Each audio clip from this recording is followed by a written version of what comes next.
Beware of Spoilers. I am Adam. It's a good morning. It is a great fucking day. Because, do you know why? Because the Eagles lost yesterday. And really, is there a better feeling? Fuck the Eagles. Let's move on. Anyway, so, well, even if it wasn't the Eagles, I probably would have been rooting for the Chiefs. I like Mahomes. But anyway, we're here to talk about the last two episodes of National Treasure: Edge of History. If you looked at the Beware of Spoilers feed and you were like, he didn't do a trailer reaction to The Flash or to Guardians or to Fast and Furious or to the other two that just had TV spots, which were Transformers and Dial of Destiny. Why is that? That is because I wanted to do them all in one episode, and I'm going to do that tonight. I'm going to do a trailer reaction for all 5 of those tonight after work on 30-minute reviews. If you listen to 30-minute reviews on Google Podcasts, if you're subscribed there, please note that due to some technical issue with Google Podcasts that happens every once in a while, and I don't know what causes it because it doesn't just happen to that one. It'll sometimes happen to this one. It'll sometimes happen to other podcasts I listen to. But for whatever reason, the RSS feeds won't refresh properly.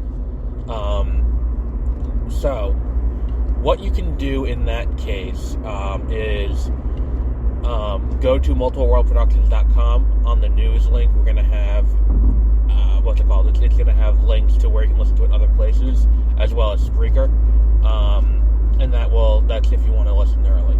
Now that said, the only thing that you wouldn't be getting exactly on time is this week Josie and I talking about Ant-Man and talking about the Nintendo Direct a little bit, and talking about why I'm going to be covering Hogwarts Legacy later this week.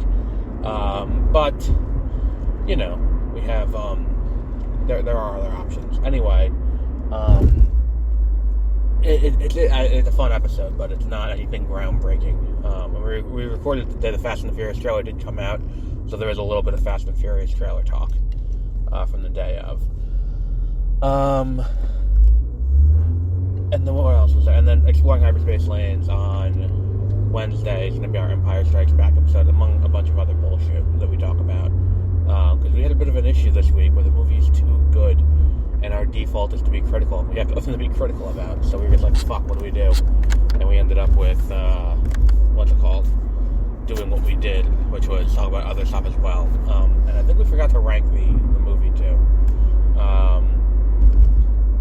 Anyway, we're here to talk about National Treasure: Edge of History. And if you enjoy this podcast, please subscribe wherever you subscribe to your podcasts. Because, you know, we cover more than just movies. We do major releases, smaller releases, we do TV shows, we do video games, anything that comes out that can be reviewed, we review it here.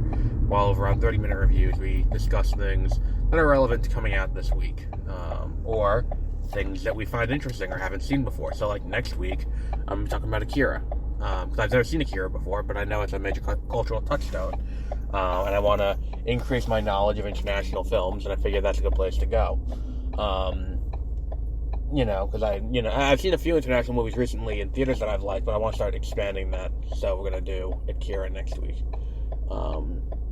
I think I have a few ideas I'm going to float by Josie and Peter.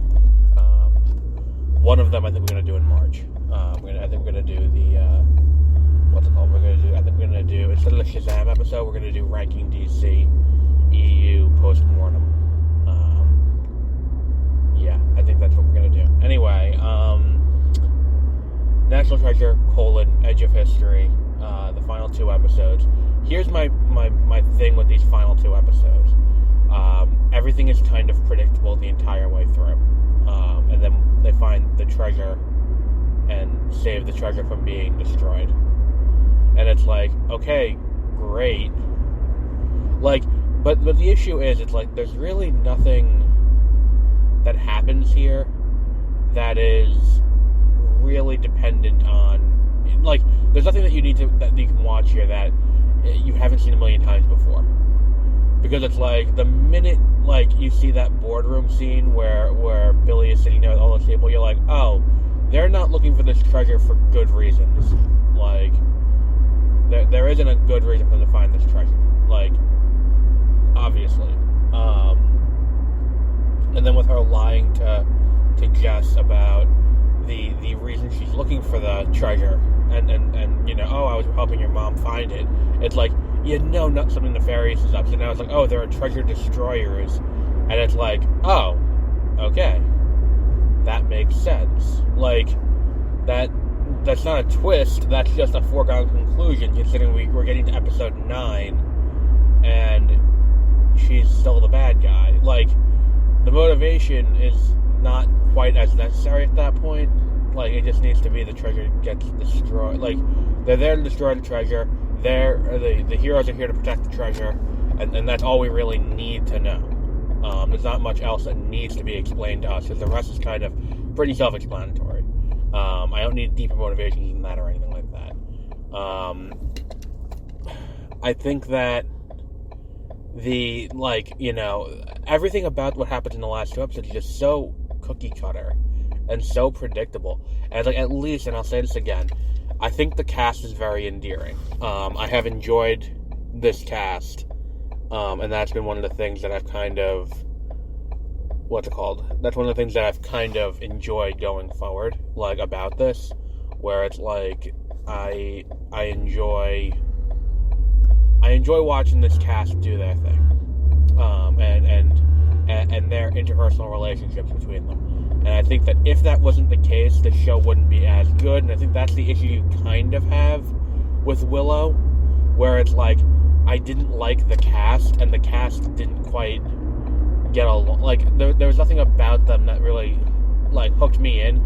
And also, it's like, as someone who never watched Willow, and again, that is my own fault, but we live in an era where we're doing these legacy sequels where it's there to bring people into this IP that everyone knows.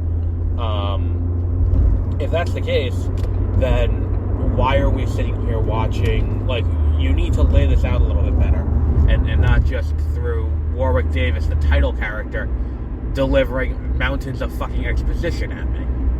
And it's therein lies the problem with that show. And I think that's kind of where the show did better, if I'm being honest. I think that when it comes down to it,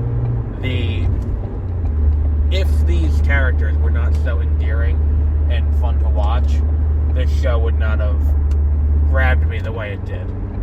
To the point where I care about everything that they're going through, even if the story's kind of predictable around them. I mean, and to that end, the show isn't a failure. Like, it is still entertaining enough. And I think that that's kind of where this sets itself apart from other shows of its like that are trying to do the same thing. Maybe we get back Nicolas Cage in the future. I think they're doing season 3. But we'll see. It was an interesting show. I think they did a pretty good job with what they were trying to do. And I think that's really all you can ask of a show like this. I'm not even going to address the historical inaccuracy or accuracy of some of the things in there. It's not exactly the most, it's not exactly the most historically accurate show, but that said, National Treasure also played fast and loose with the timeline of history. So that's nothing new for the franchise. What else was there? I think that's really it, because it's like the episodes were pretty what's going on here? Like, the whole show is pretty solid the entire way through. There was no episode where I was like, no, there was one. The episode where they think he's the mole for Billy, and then it turns out to be the sneakers, is the only one where I was like, this is fucking stupid. And then it's like the same thing goes for the episode where Billy is masquerading as, where Billy is pretending to be on Jess's side, and I'm like, come on, like, come the fuck on. Like,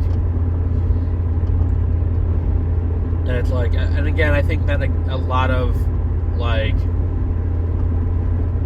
what's the word I'm looking for here? Like, the amount of things that get done just based on very quick glances, where I'm like, come on, like, really?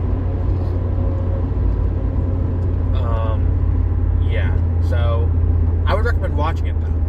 If you haven't watched it already, if you're listening to this and you haven't watched The National Treasure: Edge of History, I would definitely recommend you go and check it out. I mean, it's all free. And I think that this is a show that's better experienced via binge than via weekly, because of the amount of things that go into each episode that require you to kind of just, remember episode to episode. I feel like this is better done as a binge episode than as a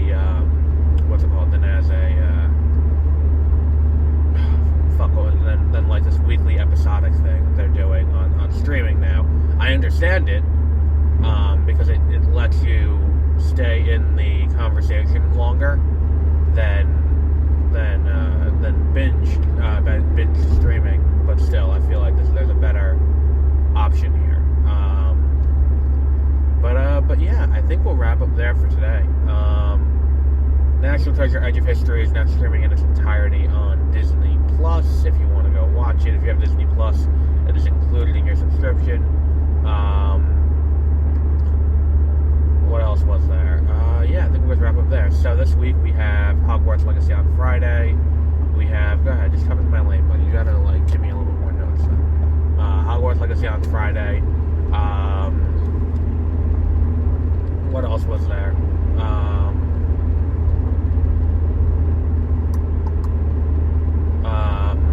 Hogwarts Legacy, there was... I'm blanking. Oh, Ant-Man and the Wasp: Quantumania this week. That was the other thing. I had to put this calendar in front of me. I gotta print the calendar out and have it in front of me. Ant-Man and the Wasp: Quantumania. We're gonna catch up on... what's it called? We're gonna catch up on... Poker Face. That'll probably be, later this week now. I haven't actually started watching that because I've been busy the last few days playing through Hogwarts Legacy. It's just been kind of hectic with everything going on. And on top of that, this week Tales of Symphonia comes out, and I don't know if I'm getting that, so it'll depend on if I want to go out and buy it. So we'll see. I don't know. We'll see. But until then, until our next episode, have a great rest of your week.